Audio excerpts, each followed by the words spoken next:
What is going on, everybody? Welcome back to our Serious Angler podcast. Today we are recapping the Bassmaster Elite event on Lake Guntersville and previewing the Bassmaster Classic on Lake Ray Roberts that's coming up here shortly. As always, I am your host, Bailey Eichbrett, joined with my co-host here, the captain, Mr. Andrew Full. And as well, as always, for these preview shows, Mr. Adam Bartuzik and Adam Deacon from the Business from the Bass Boat podcast. How we doing, fellas?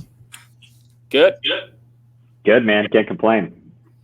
Selling your boat, Deacon. We were just talking about this offline.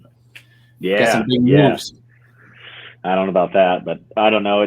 The boat market's really hot right now, and I'd like to get into a 20-foot single console. So I'm just going to be looking over kind of I don't have any more big tournaments that aren't team tournament to where I can't use a buddy's boat. So looking to probably sell it if anyone's interested. It's a 2005 Legend, the 200 EFI on it. Runs awesome. It's got everything, brand new Garmin's and old Treks. But just looking to get into a little bit bigger boat. I'll give you 2 packs of Big League Chew and a high five. It's not bad. It's pretty good. I'm going to raise them to 3 packs of flatworms. Oh, no. Yeah, that's thinking. Yeah. What color? You know. Oh, I got all the color colors. I got all the colors. Not to see what you need. And now we're talking. I feel like flatworms to anglers is like cigarettes to prisoners. It's like crack to homeless people. To be honest. Jesus. We're going to go right down the hole. Right down. But you want to know what's really funny is I've never actually thrown one of those. What? Game changer. They're not a huge player up here, dude. I bet you they would be. Yeah, they probably would be if someone would throw them. I'm going to throw them. We have more smallmouth derbies this summer, so I'll probably throw them a little bit more. But a lot of our smallie derbies, one tournament I really think they could play in, but a lot of our smallie derbies get one on bottom baits or they're Cisco chasers, so they're literally suspended halfway down. Throw it on a free rig. Well, Bart, I'll tell you, I went on a media trip through work to the Berkeley plant, and we were told that we are not embargoing any information, so I am free to talk about it. They're coming out with max scent tubes that are coming out. Yeah, I know. I'd seen those. Yeah, you better be all over from an unnamed person a few months ago. I saw those and I was like, "What?" And knowing you, you might throw a tube again. Yeah, that's the first thing I thought about. I'm like, I might have to throw a tube. Dude, those will be good. I don't get I throw a tube a lot. Just I'll practice for smallie derbies, and then we can talk about this. But smallie derbies, I don't think there's a better practice bait than a tube because it just gets bit. It doesn't tell you the throw size a little of the 2.5-inch tube around. You just chuck it everywhere, and you're just like, oh, there's one. And you just kind of keep going, and you're like, oh, there they are. Then you figure it out on game day. Yeah. I always freaking lose them on tubes, especially on a tournament day. I just don't even bother. Yeah, you need the right hook and the right weight. That's big. In terms of regular tube heads, I don't use. Dude, I use a little football head. So I know we're already going on tangents, but I love a tube, right? For largemouth, for flipping, or for throwing it on a stupid tube for smallmouth, all that kind of a thing. Well, I fished the Toyota Series this year, and one of the guys I traveled with from Colorado, he finished on the coast side, 6th or 7th in the points, top 10 at Dardanelle. Well, he drew Gary Klein the second day. I'm going to keep him unnamed because of this, but absolutely torched them to the point where Mr. Klein was asking him for his baits behind him. And it was just crazy. But every tournament this year, dude, he has qualified. He has catched a check in all of them, all on tube. Just absurd. Tube gets bit. Gets bit, dude. Especially as a co. It gets bit. It's crazy. I love a tube. Are they going to make a max scent flipping tube? I'm sure you could just flip. I don't know why that one wouldn't matter as much because that's more of a reaction bite. Yeah. Like there's some they have jigs coming out now, like a whole line of jigs that are infused with power bait, and that's where I think like the football jig is going to be the most interesting one for that, because it's soaking it. They're actually being able to sense it. Like a fish sense of smell is insanely good. Whereas like they have a punching jig, like a heavy, like an ounce to ounce and a half. Whereas like I don't think it's going to make any difference because you're basically just going out of instinct out of that fish and the reaction versus where a football jig, they're going to be kind of getting they're going to get a chance to smell it and check it out. Whereas, looking at it. Yeah. Exactly. Yeah. Well, and I know it's been so effective, right? And Bailey, you probably have some knowledge on this from being up there, and I've heard of all these things, you know, with the tanks and all those the testing that they do. But like, do you guys feel that it is as effective? Does scent play as much of a role in largemouth and spotted bass per se than the smallmouth, or what are your guys' thoughts on that? So this is not an original thought by me. This is what Mark Sexton had mentioned to me, and it really kind of, and I wholeheartedly agreed with it, that it plays a bigger factor for smallmouth, because a smallmouth, you rarely ever see them just stuck down bottom, not doing anything. A lot of times, like if you watch a smallmouth, they're constantly roaming, like essentially like they're just doing figure eights in their territory. Whereas then you have multiple scent streams flowing through, and they'll just find that scent stream. When they hit it, they'll follow it. Versus a largemouth, if you watch a largemouth in grass, that thing will not move. You could sit there for like an hour, and it's just going to stay, and it's just going to look. Yeah, sitting on a log. Yeah. Yeah. So I don't know. I think it helps, but like I think it definitely plays a bigger factor in smallmouth, because like you listen to Justin Lucas on was it Sturgeon Bay for Major League Fishing? I think it was St. Clair. Was it St. Clair? I could have sworn they went to, was it Green Bay or Sturgeon Bay? They went to both. Yeah, okay. It could have been either actually, but he won and they were on. He won on St. Clair. Yeah. But like what I was trying to get at is like he was talking on live, and I think this was Sturgeon Bay where he was talking about it, where they're asking what he's doing when the flatworm was becoming the crave, like the rave of everything. He goes, I'm not moving anything. I'm making my cast where I know the fish are at, and I'm keeping it in place, and I'm just moving it in place, because all it's doing is like, especially on a fishery like that, there's a lot of current on the bottom, so it's just moving that scent around. The smallies lock into the scent, follow the scent trail, and that's how the max scent works. Yeah, that makes a lot more sense. Yeah, where like a largemouth isn't really gonna do that very much. Yeah, I mean, they're just gonna sit in the grass and be like, "Feed me." I wish they'd sell the actual like max scent, like Bang or something, where you can spray it on or something. I wish. Dude, I wonder. There's other baits I'd really like to do it with. There's some eye-opening stuff on what scents are out there that bass actually do not like and steer away from. So I've already been texting him. We're gonna get Mark Sexton on the show here coming up in the whether next month or the month after that, whenever he has time, because obviously ICAST and the Classic are up, so they're busy as can be. We're going to open up a whole can of worms on the industry and some products, so it should be a lot of fun. Not name dropping products, but like talking about what bass actually like and don't like behaviorally. So, but either way, we're going way off topic here. Getting back, because I'm sure some viewers are sitting here like, "Hey, I want fantasy picks. Let's go, people!" But I think first things first, what we need to do is go around the room, and we need to get a fantasy fishing update from Lake Guntersville. Yeah, see where the points are at. We do. Deacon, would you like to start us off here, my friend? Sure, guys. I didn't feel like I had a good week. I actually, one of my worst weeks in a row here. I felt like I was on a little bit of a streak, and I had 941 points with my total. Who was your highest performer? Highest finisher was Jake Whitaker. Chad Pipkins finished 32nd. I had three guys in the 30s. I had Josh Strassner, Chad Pipkins, and Jake Whitaker. And then I had Hank Cherry and Kelly J, who finished 53rd and 65th. So I didn't have anyone in the top 10. So I don't know. It wasn't all that great of a week. But 941. Okay. Andrew? I had 965. Oh, baby. And it's all because I had three guys just miss the cut on day 2.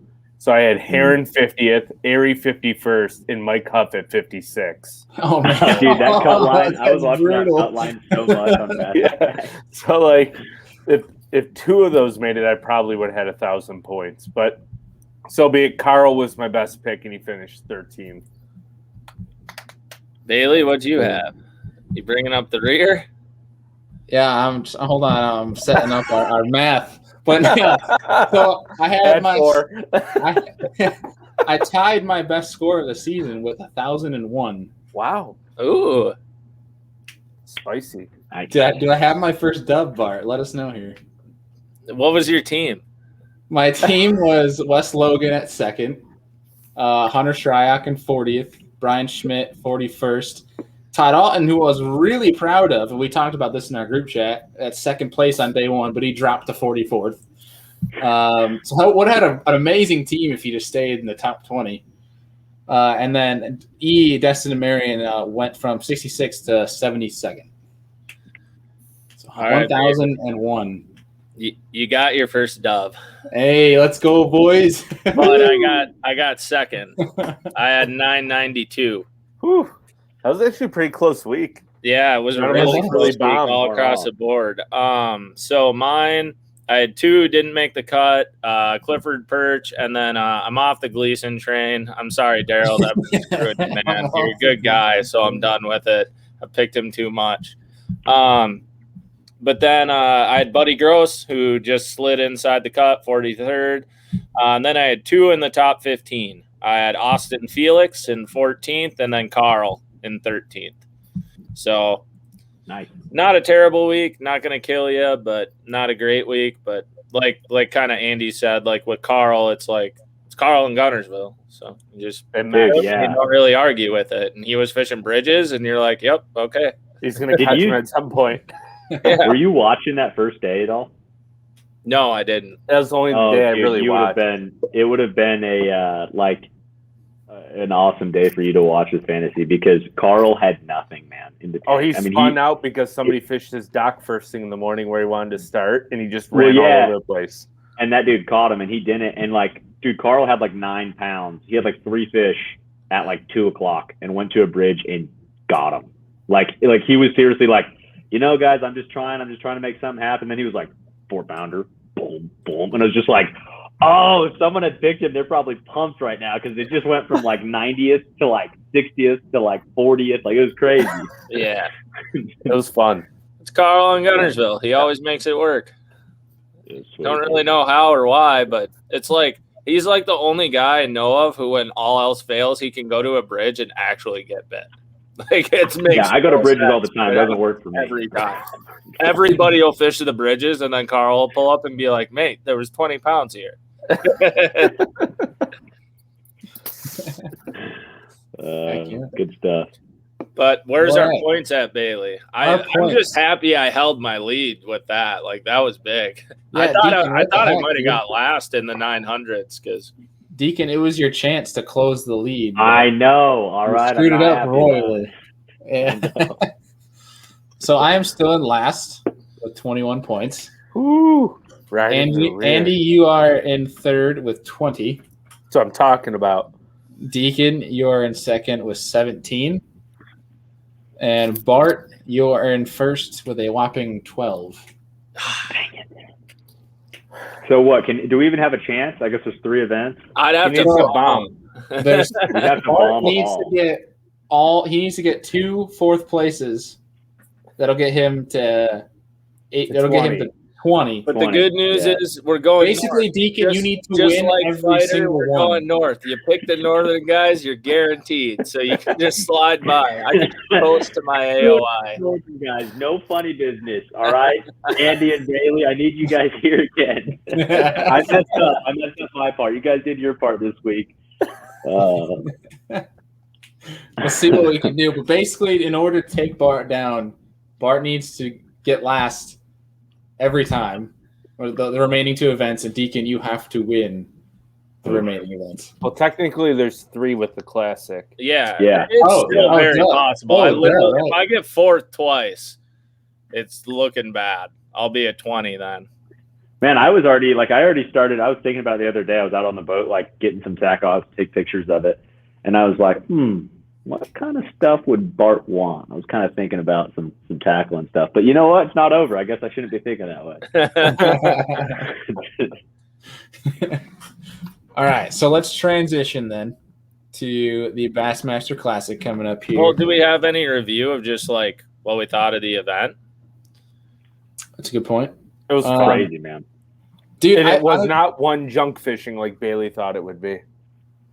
Honestly, I was impressed by that, dude. I expected that. I listened to the show after that, and I thought it was going to be typical post spawn kind of fisher, still in all different stages. So the guys who excel in that are junking, and that didn't happen. One just flipping the whole time. See, and like, which by the way, we said it was either that or a grass bite, and Bart didn't say there was going to be grass. Ooh, I didn't say there was going to be grass. I didn't think it was going to be that. I didn't think it was going to be that clear with how much it had flooded. I didn't think it would have grown.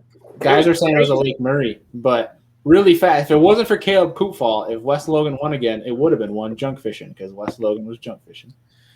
Well, like with Koopfall, like but it wasn't one. The one thing I will say is I'm not surprised he like when I saw him blast him and just take off. Like I wasn't really surprised. Just in the sense of like he's fished there a lot. Like if you heard on BTL, like the Angler's Choice goes there a lot. That's a big circuit in Wisconsin. So like he has a lot of experience there, and being a shallow grass guy, like if I would have seen that like, oh, there's matted vegetation everywhere and it's clear water, I might have picked Koopfall because it's like that's right up his alley. And I probably would have picked Fighter and Felix and like all those guys because it's like a lot of those southern guys probably have never seen Guntersville like gin clear with grass and being like, what do I do? You know, because like I literally looked at those pictures and I was like, oh, it looks like Minnetonka. Like it just looked just like it. So yeah, it was pretty cool to see Guntersville just in a really different state. I think it's cool to see Koopfall win when he still has a Fortrex. And a two-stroke, baby. Yeah. Just showing cool. It was the second biggest margin of victory. Is that correct? Probably. Like 17 pounds.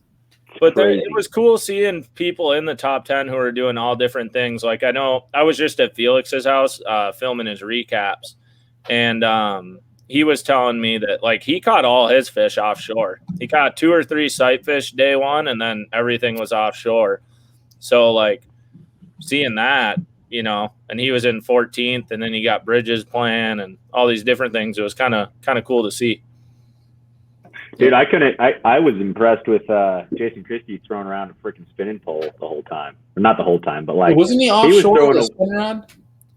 He was shallow. He was throwing a Senko like on a weightless and a drop shot, and then he'd go and throw a drop shot. Like it was like there was a lot more spinning rod play by some guys who are not known to be throwing a spinning pole that I thought was really, really cool. I mean, that was cool. And then also Luke Palmer, man, freaking jacked him. That was really cool too. And then it was cool. BTL came in and talked about how good that guy really is. And I've been picking him this year, and I almost picked him for the junk fishing event. That was probably my Luke Palmer is legit. Luke Palmer is the safest fantasy fishing pick you could probably have. He was like my 3 times time. What you got? He was like my Drew Cook 2 years ago. You don't know who to pick, and he's in that pool. Take him. He's gonna catch him. Oh yeah, like you know, he'll be in like 30s or low. I respect the hell out of Luke Palmer because like not only is he fishing for a living, the dude works on a ranch when he's not fishing, and then when he's not working at the ranch and he's not fishing, he's working at like a convenience store, not a convenience store, but like a hardware store. Hardware store. Yeah, Hardware store. Yeah. The dude grinds, man. Yeah, he's a good dude. Yeah, he's not just fishing. Like that's the thing. Like I mean, so many guys, right? Like it's crazy to me too. Like I think about it for myself. It's like, man, all these guys are just always fishing, and like, man, I can't do that. Like I'm working a lot of the time, and then I'm fishing, you know, as much as I can possibly while working. It's like, dude, he's doing it. Just like I mean, you know, it's crazy. Yeah. It's almost good. I think you're seeing guys who get a refresher from getting away from fishing and then coming in, have a fresh mind. But I think also what we learned in this event is no matter, and like we all knew this, but it was just affirmed.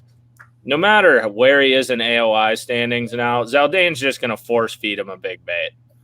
Like he's out there on the ledges and everyone's throwing drop shots and he's like, look at this 10-inch mag.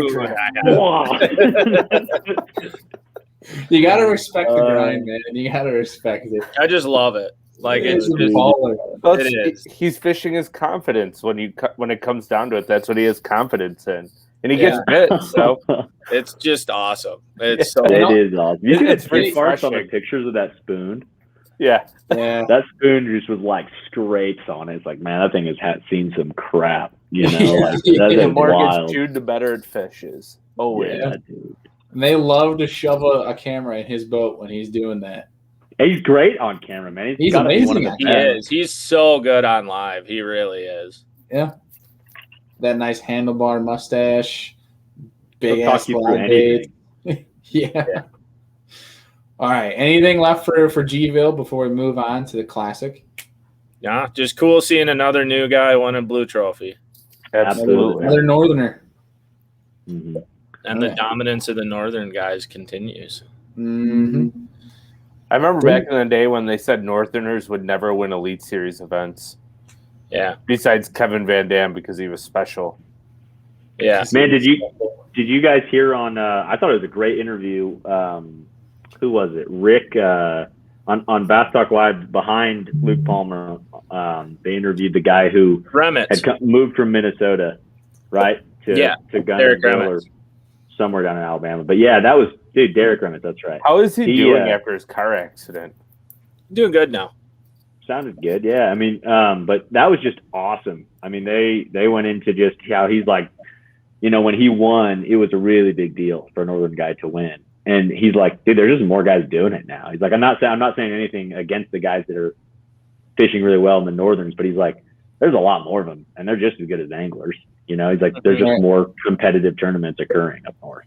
Well, like I thought they had, I mean, I guess this is a little bit of a side tangent, but I thought on BTL and us being Northern guys kind of get it a bit more. But I talked to Panger about the discussion him and Jeffries had, where is it easier for a Southern guy to learn the North or a Northern guy to learn the South? And like Panger called me and we chatted afterwards kind of about it. And I agreed with him about Northern going South because like it's just a huge misconception that everything up here is just smallmouth. Yeah. Like Minnesota, dude, I can drive an hour from anywhere around me and fish anything I want. Like the only thing I really miss is like the highland reservoirs of Ozarks and stuff. But like you can kind of figure that out. But when you get to Pickwick or Florida or Knoxville or, you know, wherever these guys have been, you can find something, you know. And now you're starting to see that, like Remitz said, more guys are doing it. And I think it kind of just shows like when Fighter made it or a few other guys and they kind of make an imprint, more guys are like, well, I'm going to try. And they just get down there and they realize it's kind of this beast of, can I actually understand these places? Because everyone talks about how complicated the TVA or whatever is. And you realize like, oh, like I can figure this out. It's just a bass. So I think getting over that mental hurdle was so big for Northern guys. Well, something too is like, and I might be wrong at saying this, but like I've seen a lot of guys in the North, you know, obviously had like, and Bart, I'll put it out there. Chad Smith is a great example of somebody I'm trying to get to here that takes like the winter months and will take, because obviously fishing up here is like basically at a lull because it's ice. We'll take those those winter months and go down there and learn a specific body of water. They're willing to take the time to go and grind and get after a certain location just to learn it. Where it's like I rarely ever see Southern guys like come up to the North and try to learn Northern waters. Yeah. Other than like when they're up here in July, so they're like, oh, I'll dabble around a few places. Like I feel like I was talking to Panger about coming up here in June. It's like if you come up at different times, like the other thing is our fish move so fast through all transitions they go through that you have to be on top of it all the time. So it's easier to adjust when you see things that are going weird. So yeah, I agree. And like just we see so much that is similar to down south that were able to do it. And I just can't even think of like, guys from Alabama or Oklahoma coming up north and going smallie fishing or going to Cayuga or something and being like, what the hell is this place? It's so vastly different. Like there's nothing even close. So, it's just such a learning curve for them. And now that they have to fish 3 or 4 events up there, it's a big deal. I picture someone from Oklahoma like putting in at the south end of one of our glacial lakes, and they just get out there. They see like 20 yards, and it just drops 300 foot. What the hell is going on here? Oh yeah. Or you get up here like tapping the grass. Is this working? You go to Mille Lacs or Vermilion, and you're like, all right, I'm gonna scan. I'm gonna find hard bottom. That's where they're gonna be. And you turn on your side imaging, it's all you hard. never see anything but rock. And you're like, okay, that really helps. So what do I do now? Like I just can't even think of like just what do you look for? Like, oh, you're gonna fish the mud line in 25 feet. Like that's good. Yeah. Crazy, man. That would be a good episode topic, honestly, to talk about. Like literally take a while to talk about north versus south. And like, is it easier to come from north to south or south to north, and kind of like bring on a panel just to kind of talk about every angle of it. Dude, and like, I mean, and it's not, right, like those are the two that are really the most important, right, because it's where the majority of tournaments are. But like, I'm in Colorado, like middle of nowhere tournament-wise. Yeah. But like, no one because of attributes that, Colorado Bass. oh, dude, no. But like, because of that, I'm close to Lake Mead, Lake Havasu, those kind, somewhat close relatively, as well as to like the Highland reservoirs in Oklahoma and all that kind of stuff. So like, it's really interesting to me too. Like there's bites, dude, in California that like nowhere else you will find something like that. You know what I mean? Like there's like when spotted bass are suspending over 150 feet of water under pads of timber on Lake Shasta, like that doesn't happen anywhere else. You know what I mean? Like it's absurd. There's things, it's just so cool to me about bass fishing, right? There's things that happen across all places, you know, Lake Mead being 30-foot visibility. Like it's just cool. That's why it's so fun. You go to all these different places and there's always little nuances. Heck yeah, dude. Just small tangent on that, and then we'll go to the classic, I promise, folks. Dude, have you ever heard about, so like gosh, what's the name? They call them dolphin, but they're not called dolphin. The mahi-mahi. Have you ever seen how guys fish for those? They'll find like trash mats in the ocean, throw pilchards at the trash mat in the middle. Yeah, like random objects like miles offshore. Dude, I've heard of some bites on, oh my gosh, the lake in Arizona. But essentially the same thing. They find trash mats in the middle of these lakes, and there'll be some spotted bass that have pushed bait up to the trash mats. Dude, so Shasta, on top water. So there was a Bass Nation event at Shasta 2 years ago where the guy that won it was a guy from California on Shasta, but he was catching like those big spots, like the 7-8 pound spotted bass in that's what I was talking about, like 150 feet of water. They were floating. It was flooding, right? So like, you know, like all these kind of reservoirs can have literally 100 feet wide of timber that's dead, that's floating on top of the water going down the system and is just sitting there. Those giant spots were sitting under that in 150 feet of water, and everyone else is fishing the bank, catching fish, you know, jerking, all that kind of stuff.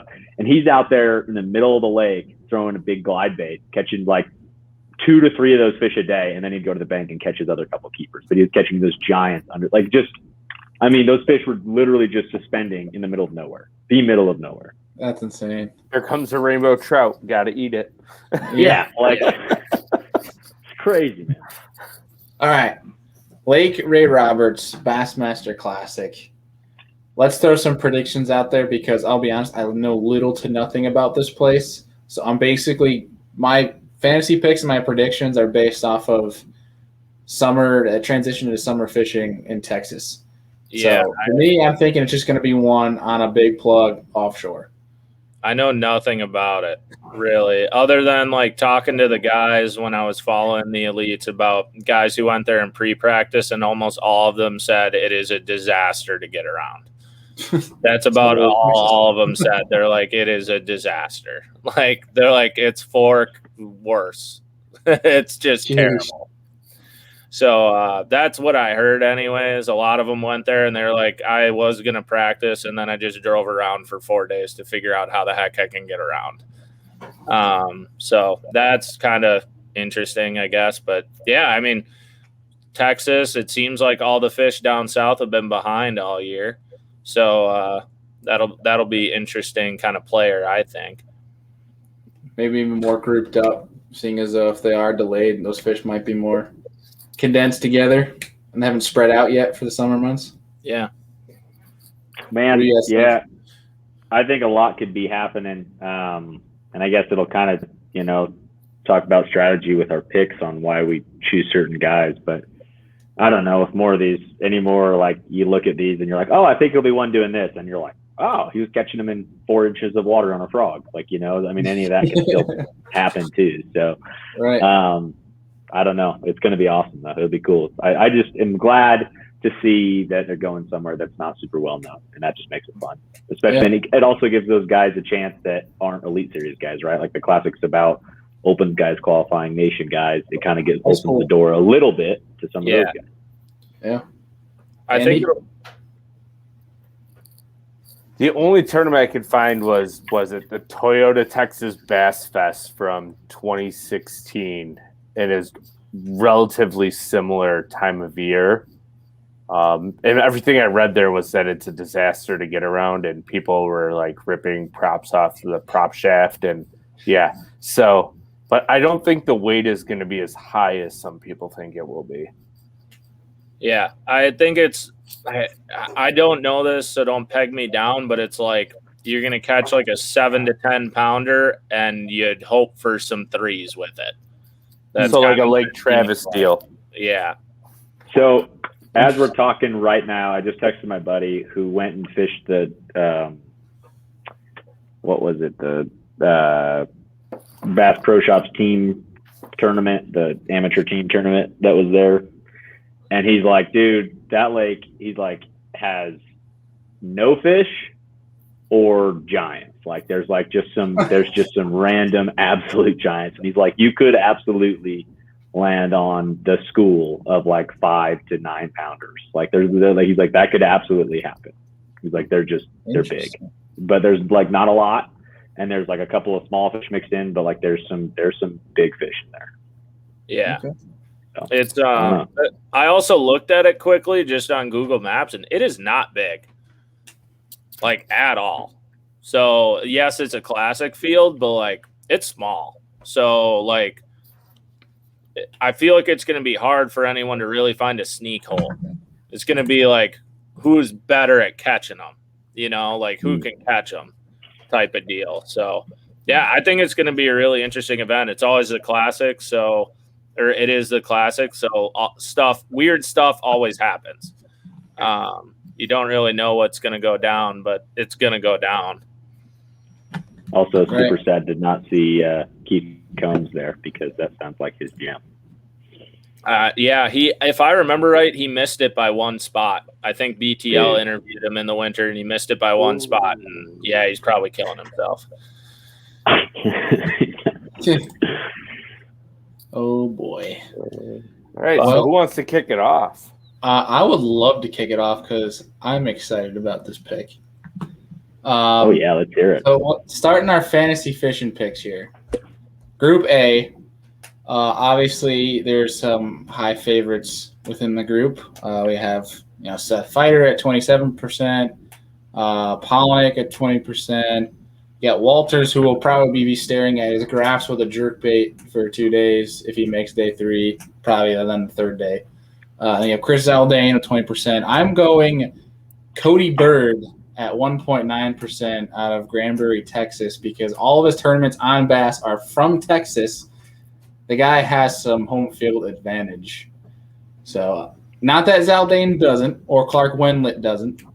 I'm just going to go with the underdog here. I'm pretty sure Zaldane lives right next to that lake. That's what I've heard. That's the same thing about Cody Bird. He lives like within 45 minutes of it, I believe I read. Cody Bird, man, he's gonna be the first Opens angler to win the Classic. I like it. That'd be really cool. That would be awesome. What about you, Deacon? Go next. All right, so bucket A, kind of fall in the crowd, but man, he has been. I had picked Polinick a couple of times earlier this year. I didn't last week, and that bit me because I didn't think he was going to perform on Guntersville, which he had a pretty good finish, especially started off really hot. But I'm going with Polinick. I think he's just itching for a Classic. He's fishing really well right now. He's a guy who can fish offshore, and he can mix it up too and go get a couple bites on the bank. So I'm going Polinick. Heck yeah. Bart? Yeah, so I'll just lead off saying I can't believe Fighter's #1 pick in here. This would be like the last place I would probably pick Fighter. With that said, the guy's super hot. Like we said on here so many times, when he gets hot, he gets cocky, he gets confident, and with it being the Classic, like obviously he's going to swing for the fences, and he's hot going into it, so he's going to swing and he's probably going to hit. But spinnerbait all the way. Yeah, it's just going to be weird. Like I don't know. You could literally see him taking like bottom 5, or you could see him taking top 5. It's a weird pick because it makes no sense other than the guy's hot. But I'm not going there. I'm not going Zaldane with home field advantage. I'm actually going with Deacon. I'm taking Polinick. It's just these big bass factories, even if it's a tough bite, he figures out how to best angler. And he's so good. And he hasn't fished a Classic in a bit. He came back to Bass to do it. That's the only trophy he has left. Yeah, it's the one thing he's got left. And I got this weird feeling we're going to see a Brandon Polinick Classic. So, yeah, I mean, like when he won on, was it Sam Rayburn? I feel like it was this type of transition where it might be going from spring to summer. And yeah, man, like he's just so good all around and just grinding out 5 bites, and he's hot. So he was fishing brush piles on Rayburn. Yeah, it's just hard for me not to pick him. Like you know how motivated he is, and it's going right off of that. It's his. I feel like it's his derby. I would not be surprised. It is the decade for Brandon Polinick, basically. So I'm going total left field on my pick. Although he won that Toyota Texas Bass Fest on this lake, I'm going Matt Herron. He won it here, really? Yeah, in 2016. Could see with the research. Yes. I knew he won one of those Bass Fests in Texas. I couldn't remember which one. I was like, oh, it's this one. Perfect. And it's, from everything I read, it's setting up the same way. So wow. That's cool.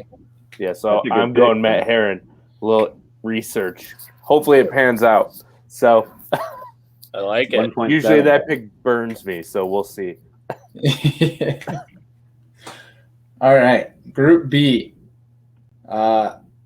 One, I really just want to watch this guy win because it would be freaking awesome. But 2, he was on a post-spawn pattern on Lake Fork, and I'm going to hope that Fork sets up kind of like Ray Roberts.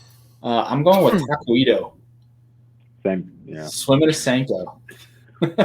He spent a lot of time there in pre-practice, too. That dude, I've heard from multiple guys, works probably the hardest out of anybody. Yeah, I agree. But Deacon, did you say you're going Taku as well? Yeah, I did. I was trying to wait with suspense, like Bart did. That was smart, being like, yeah, fighter, all this and that. But I'm gonna go with Polinick and Deacon. But I'm the same way, dude. That was my pick as well, man. Like, here's the thing. And this may even make me change my bucket list pick because I've been thinking about this. But like, the Japanese anglers get Texas. They get Fork. They get, because a lot of them end up moving to Texas, like from Japan, right? And then they have that kind of bond. They all talk to each other, and they just get it, man. I don't know what it is, but Japanese anglers do well in Texas. Taku is really, really good. He just did well at Fork and is good with his drafts. And if there's an offshore deal, you can't count him out. So that's my pick as well. Riding the Taku train. I like it. That is not my pick, so spoiler alert. This was a bucket I looked at, and I didn't really find anyone I really liked, so I went back to my good old pick from 3 years ago whenever I need someone to catch fish. I'm going with Drew Cook. Fair enough. I feel like he's a good junk fisherman and just will mull around and catch 5 fish. I don't know if he'll win, don't know if he'll make the top 10, but I feel like he'll catch fish. So that is literally the only reason I'm picking him. Fair enough. A very good safe pick. So it came down to 2 for me. The first one I had him picked for a while, and then I ended up switching. He won Lake Travis a few years ago, so I'm like, he can get big bites, and it's Drew Benton. But I'm going to go with the guy who's kind of like a lone wolf. He does his own thing, always shows up in classics in Texas. He almost won Conroe a few years ago doing his own thing. I'm going Steve Kennedy. Yeah? Up the river. Yeah. Why is Chris Johnston at 35%?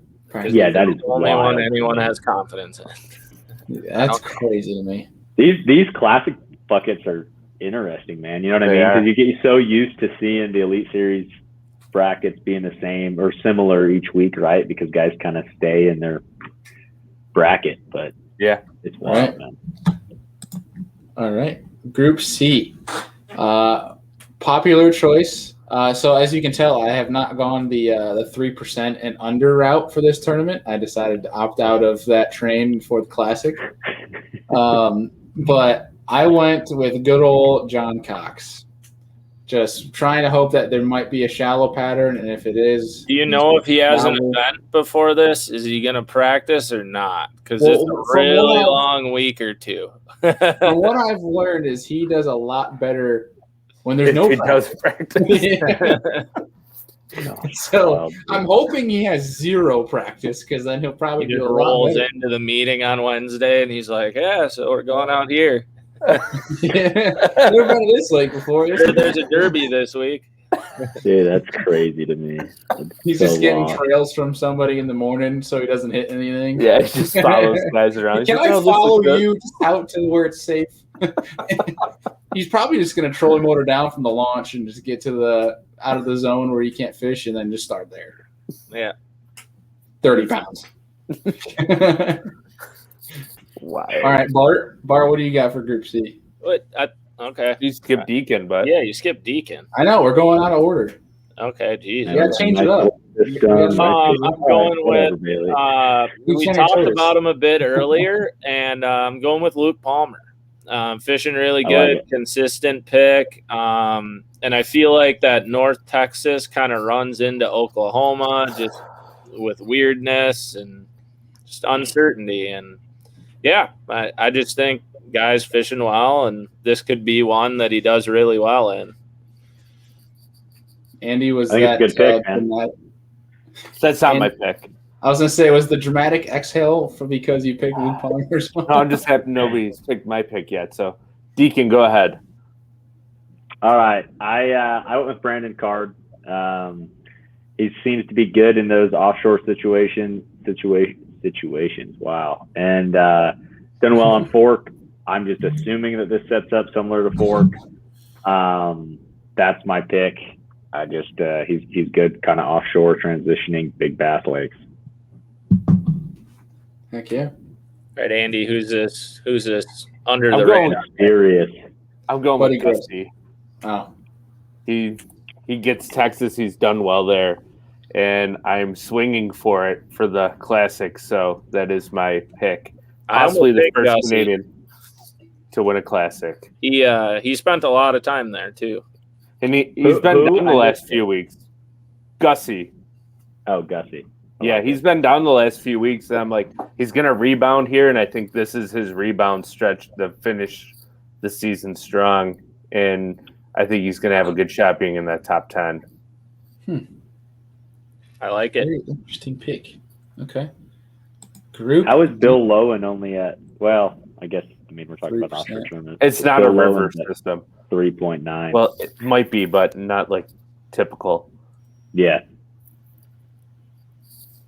Yeah, Brandon. It was kind of consistent. I mean, I'm kind of surprised Kyle Welcher is the biggest one in that group. Yeah, there's been some 25%. weird like top percentages, you know. Yeah, We very must be strange. missing something. There's got to be an article somewhere. Like all these guys in one tournament. Listen to our podcast for not who to choose. Yeah. Yeah. It's also we're 2 weeks beforehand, so literally there might be like 100 people in, and that's just what people have chosen at Yeah. this point. Hey, that's fine.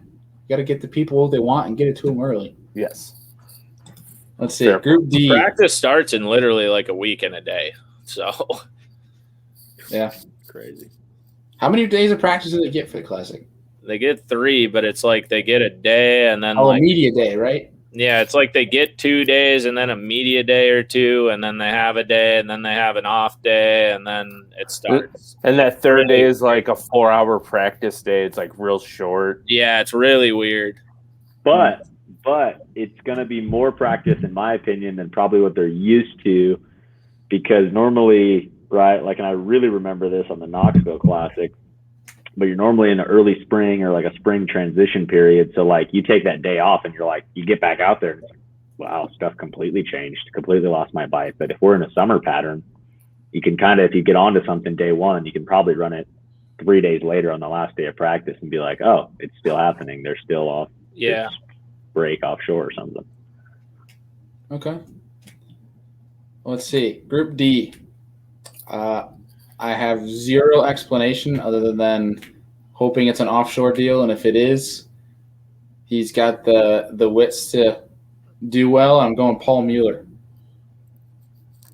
That's about all I got for that explanation. I thought did you were well going throwing to a- my pick with that intro. So Me too. He did well throwing a big crankbait at Toledo Bend a while back offshore, if I Yeah. remember right. Yeah. Are we switching orders again, or am I going Bailey? You can go, You guys- Deacon. Go You ahead. guys are going to fight to the death on who goes second. just don't want him Oh, to take God. my guy. I bet it is your guy. I'm Damn it. not sure. Bart might choose a lot of the same guys. I'm going Chad Pipkins. Oh, it's not. I had him, and I changed it up right before we started. You're going to regret that. Probably. He, DC 200, here it comes. yeah. No, I don't know. He spent a lot of time down there. I follow him on Instagram and everything like that. And he was like, I actually asked him about it. I was like, man, what are you doing on Google Earth there? But it was really cool. He was marking, and it just made sense to me. But you know, this also side tangent, just out of the middle of nowhere. We should also predict how many lower units are going to be gone by the end of the week of this tournament. But anyway, yeah, literally, he was marking big stumps so that he could, during practice then, and he had pre-practice, but then also during actual practice, have safe routes to run everywhere to cover water way faster. And I think he's just working really hard and put in his pre-practice, and he's good offshore in Texas. He's having a pretty good elite season right now. And so he's probably the pick I'm most excited about out of all my picks. Heck yeah. All right, Bart. All right. Let's hear it. So mine, this is my biggest, I feel like, hero or zero pick for this event. He's been fishing really well lately and really, really, really good offshore. And I'm going to go with Austin Felix. Oh, yeah. Yeah, that's cool. I think you picked up the last 6 derbies. No, Yeah, dude. hey, he's consistent, dude. He's Yeah. that Weird. guy who He's just from goes and catches them. Minnesota. That's weird. It's the Minnesota connection. Dude, I don't think I picked him that many times. I picked him the last event, though.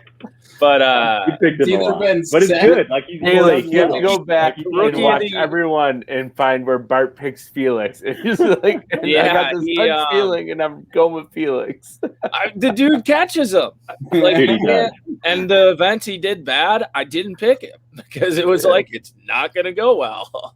But this one, it could go really bad. So hopefully it doesn't. But In the dark, I don't know who to choose. I'm going Felix. yeah, he's like my Drew Cook pick now. It's like I don't really know how to pick.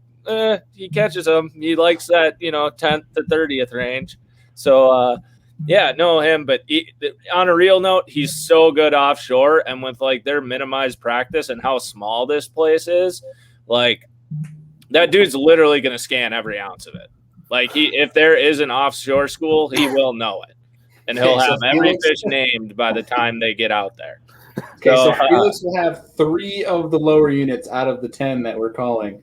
Is basically what you're saying. Yeah, potentially. But yeah, I don't even think I mean, talking to him today, he's like, I've never been there. I was like, yeah, he's just going to scam the whole time. So he might not even cast in practice. But yeah, I just feel like if it's offshore, it's really hard to not go with him. Like even last fall when they were on Sandy Cooper, he was the only guy catching them offshore. So you just know if anyone's going to find a sneak hole offshore, it's probably him. So that's what I'm going with there. Andy, wrap us up for Group D. Total left field pick again. His first Classic didn't go well for him.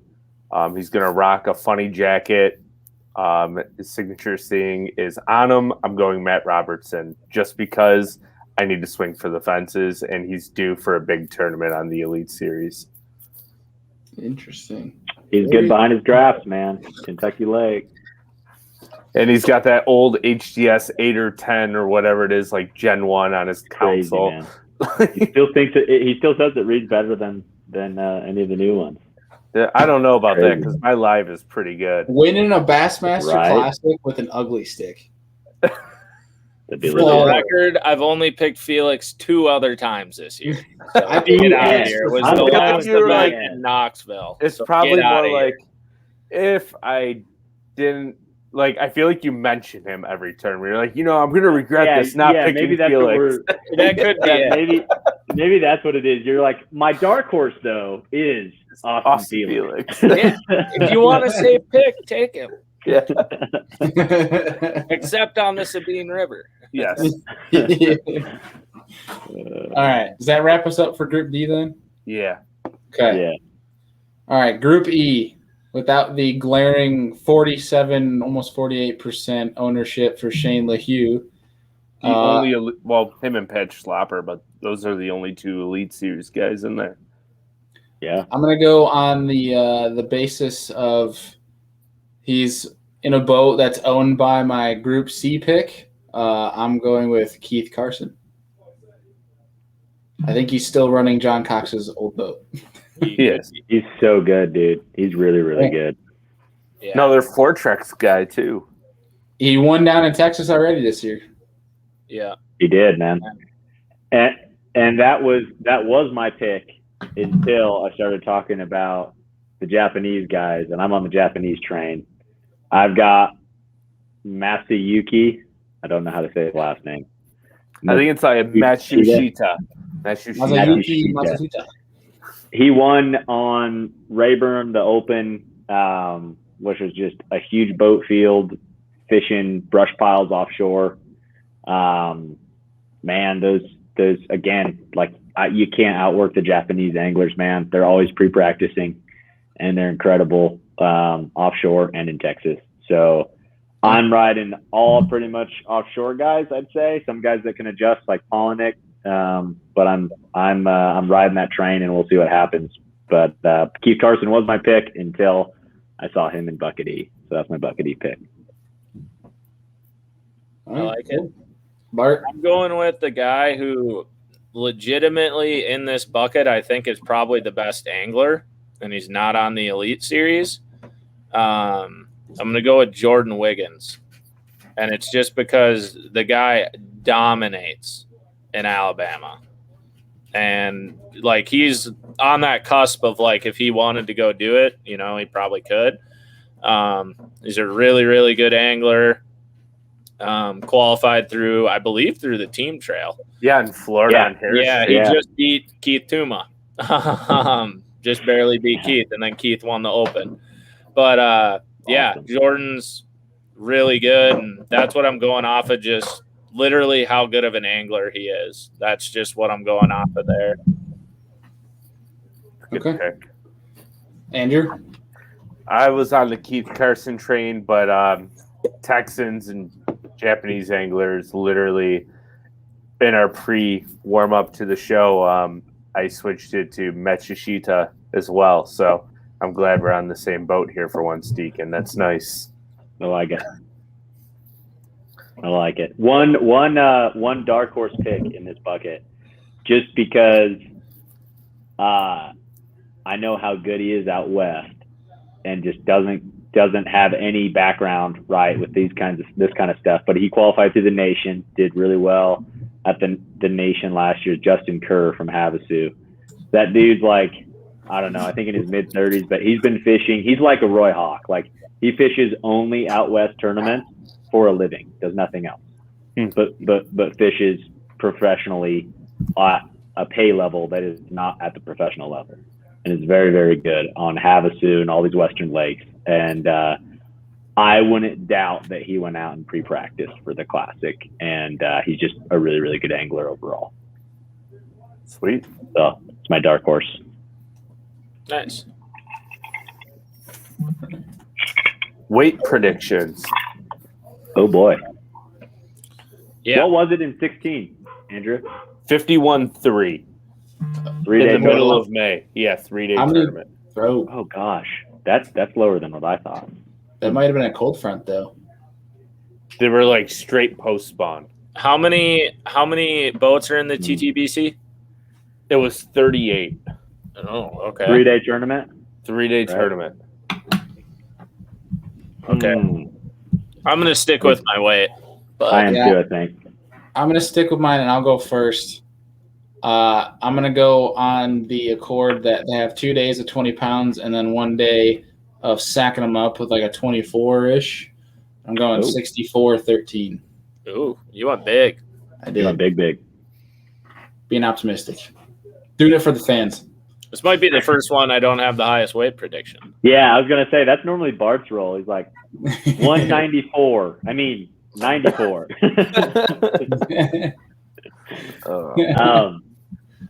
I went just kind of on the premise with Bailey. I was thinking 20 pounds a day and then probably a struggle in 1 day. So I'm going 58.8.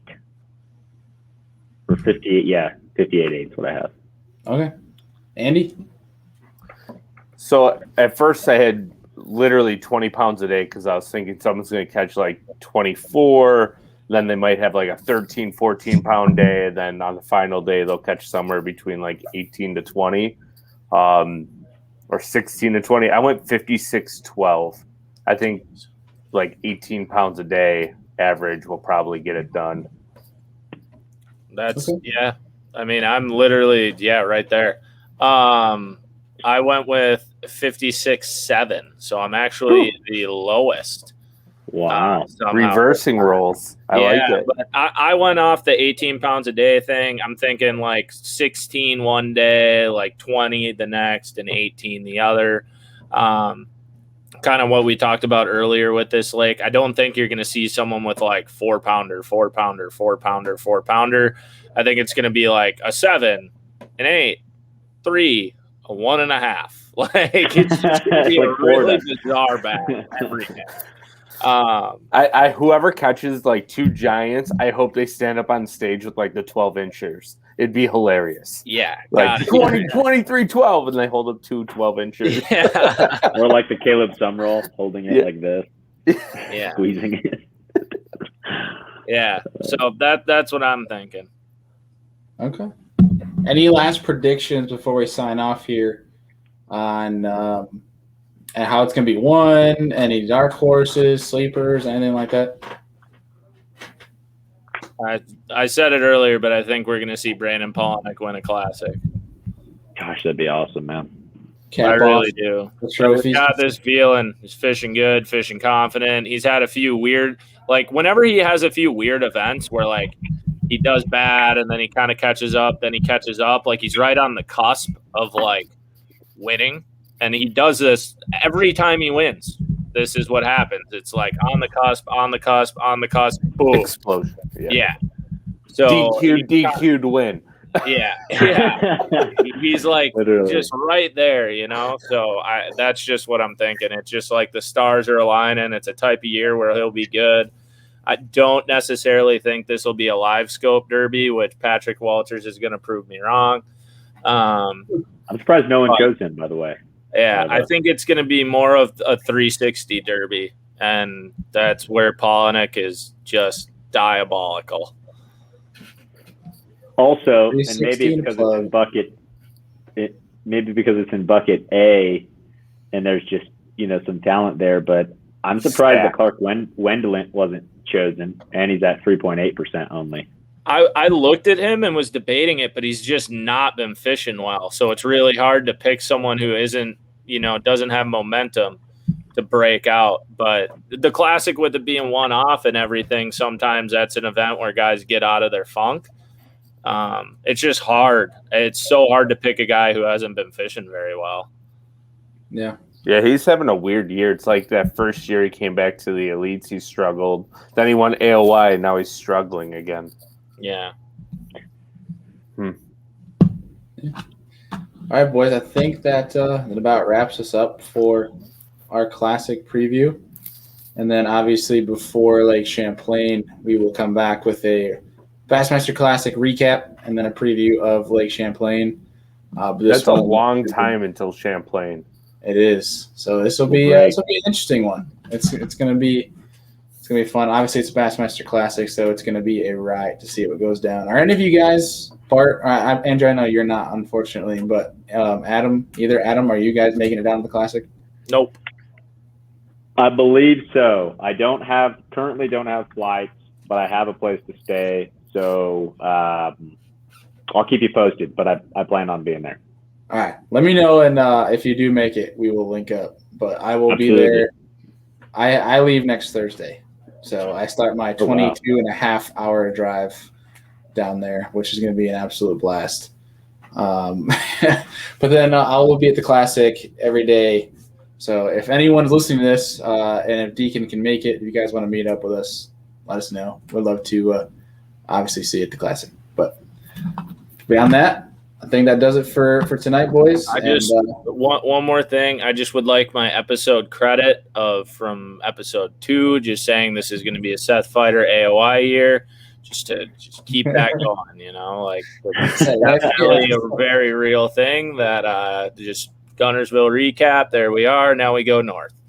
Watch this happen, but it's not going to in the north. Yeah, and go to Champlain and Thousand Islands. The only place it could happen is the St. Lawrence, but just because it's straight smallies, but it probably won't.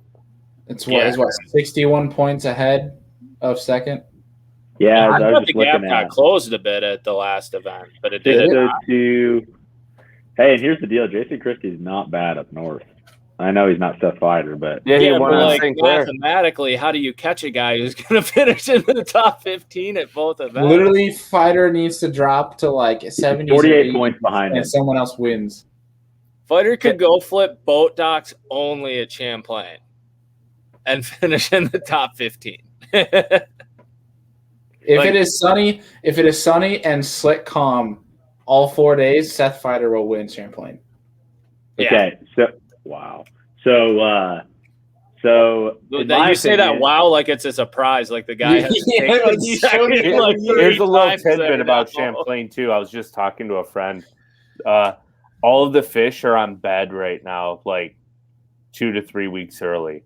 So it could be full timing, man. It could be full blown summer pattern when they get there in July. Are you talking largemouth or smallmouth? Because Champlain has these crazy waves of spawn, kind of like our glacial lakes do. Both. Okay, because I know water is 70 in the north. Yeah, water goes south north. Yeah, the water's 70 in the north. I think. Well, actually, when is it? This is July, right? Yeah, you won't have any spawners, and everything will be post-spawn. They're going to be summer pattern. I'm in agreement that Seth Fighter has an incredibly good shot to an Angler of the Year. I don't disagree with that. I'm just pulling up the points though, and I don't think he's going to fall on his face. He's going to have a boat breakdown or something. But the only 4, in my opinion, that have any contention right now are Seth Fighter, Jason Christie. I'm going to leave Patrick Walters out, Chris Johnston, and then Brandon Polinick. That's the thing. He does have Johnston and Polnick right there who are going to catch him up there too. But, like, that's almost good because he knows he can't take off the gas at all because they're going to catch him too. So he was honestly, I will say this, and I think Bart's spot on with how he gets like that not cocky, but like confidence where he's just incredible. He was making me a little nervous at where we were just at Guntersville. Yeah, like that, like on camera, like he was like a little nervous until he started to put a couple in the boat, which is like understandable, right? Like that pressure is going to be there for as you get closer to the end of the year. So I think he'll pull it out, but it just was like at like Fork, he was not that way, and he didn't even have a bag yet. It was just as you get closer towards the end of the year, right? Like you kind of like oh crap, like I got to catch him. Yeah, very true. All right, boys, we're gonna sign off here tonight.